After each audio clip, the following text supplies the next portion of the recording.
গাজীপুরে চাঁদাবাজি নিয়ে লাইভ করার পর এক সাংবাদিককে কুপিয়ে ও গলা কেটে হত্যা করেছে দুর্বৃত্তরা। এই ধরনের ঘটনা ইদানিং বেড়ে চলেছে।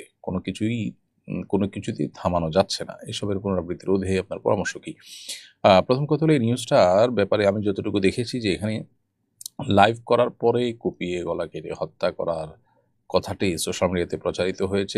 কোনো মিডিয়াতে থাকলেও সেই মিডিয়ার তথ্য এবং ভেতরের নিউজ পর্যালোচনা করে দেখা গেছে তারা ওই ব্যক্তির প্রোফাইল ঘেঁটে কোনো প্রকার লাইভ করার কোনো চিত্র বা আলামত খুঁজে পাননি। তো পুরো বিষয়টা আসলে কতটা সত্য সেটা আসলে তদন্ত সাপেক্ষ। তবে আমাদের দেশে এই ধরনের ঘটনা যে ঘটে না তা নয়, এই ধরনের ঘটনা ঘটে, অহরহ ঘটে।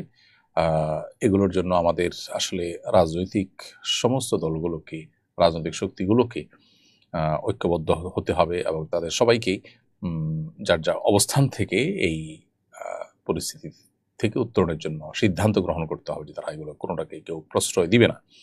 এবং আইনের শাসন এটা যতদিন পর্যন্ত বাস্তবায়িত না হবে ততদিন পর্যন্ত এই পরিস্থিতি থেকে আমরা আসলে রেহাই হয়তো পাবো না।